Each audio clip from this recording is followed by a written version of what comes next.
Look at the British Isles. Now look at the Indian subcontinent. In the 18th century, a nation roughly the size of the modern state of Oregon managed to subjugate a landmass nearly 14 times its size, home to hundreds of millions of people. The math of this conquest doesn't immediately add up. The British didn't arrive as conquerors, they came as merchants. The East India Company initially set up coastal factories to trade European goods for Indian spices, cotton, and silk. Over several decades, they exploited local political rivalries, pivoting from commerce to military force, a shift that peaked with their decisive victory at the Battle of Plassey in 1757. After Plassey, the economic relationship inverted. Instead of bringing capital in to buy goods, the British used local tax revenues to purchase Indian products, exporting them for immense profit. Trillions of dollars in real value were extracted from Bengal and funneled directly into the British economy. A few thousand foreign officials and soldiers could not indefinitely suppress a population of hundreds of millions by sheer physical force. To maintain long-term control, the empire required an ideological justification, a framework that gave both the rulers and the ruled a reason to accept the arrangement. The solution was a specific worldview known as Orientalism. British officials systematically framed Indian civilization as barbaric, culturally stagnant, and socially backwards.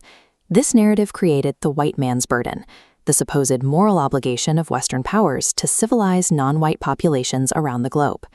By controlling education and public institutions, the colonial administration pushed this narrative onto the colonized population. The most potent tool of the empire was a psychological framework designed to convince Indians that they were inferior and inherently required foreign rule. That psychological framework cracked in 1857. Indian soldiers in the British Army rebelled, triggered by the introduction of new rifle cartridges greased with animal fat, a direct affront to both Hindu and Muslim religious practices. This mutiny quickly spiraled into a massive, violent rejection of British cultural interference. The British military eventually crushed the rebellion, but the sheer scale of the uprising terrified London.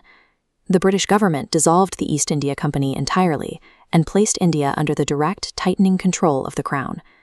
Indian intellectuals analyzing the defeat came to a stark conclusion. Armed uprisings would fail against the industrialized British military. To achieve actual liberation, they first had to dismantle the psychological chains of Orientalism that kept the broader population compliant. A counter-movement emerged. Social reformers like Swami Dayananda Saraswati and Raja Ram Mohan Roy began reviving and translating ancient texts. They bypassed British historical narratives to prove the intellectual sophistication and deep philosophical roots of traditional Vedic knowledge. This intellectual revival reached the global stage through figures like Swami Vivekananda. In 1893, he traveled to the World Parliament of Religions in Chicago, articulating Indian philosophy so effectively that Western newspapers openly questioned the logic of sending missionaries to such a highly educated nation. The colonized populace needed to see their own heritage as equal to their occupiers. Reclaiming their cultural identity became the absolute prerequisite for political mobilization. They had to defeat the British in the mind before they could challenge them in the streets. Facing this unified intellectual awakening, the colonial government pivoted. In 1905, Viceroy Lord Curzon announced the Partition of Bengal, which was a key hub of political consciousness. The administration explicitly drew the new borders to separate Hindu and Muslim populations.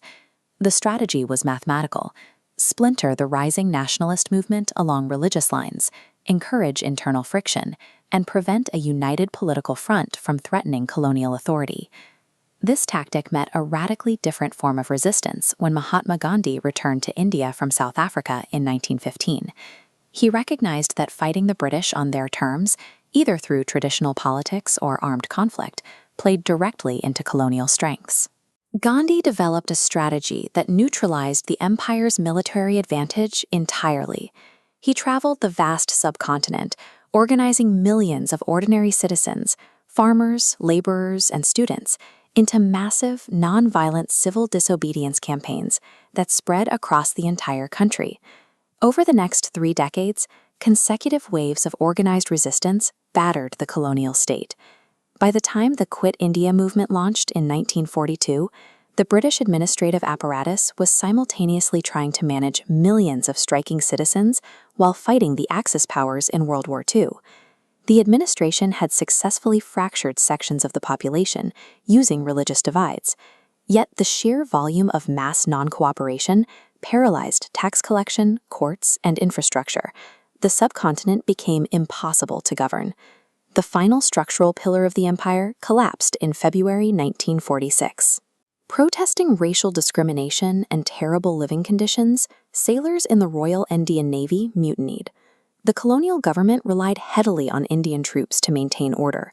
Once military leaders reported that the armed forces would no longer fire on their own people, the British realized they had lost the physical mechanism of control. Their exit was now inevitable.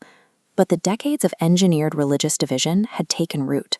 Muhammad Ali Jinnah and the Muslim League successfully campaigned for a separate Muslim state.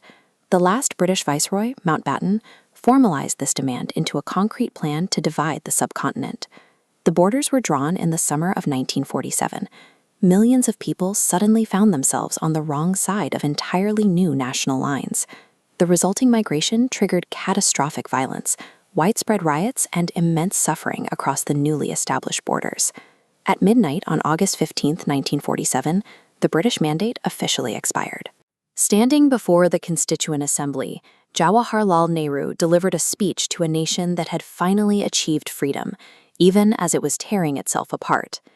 The massive scale of the Indian resistance proved that an occupying power's ideological and divisive weapons can be dismantled by a united population. But the human cost of 1947 shows that even after the occupying forces leave, the institutional scars they leave behind permanently alter the landscape of the liberated nation.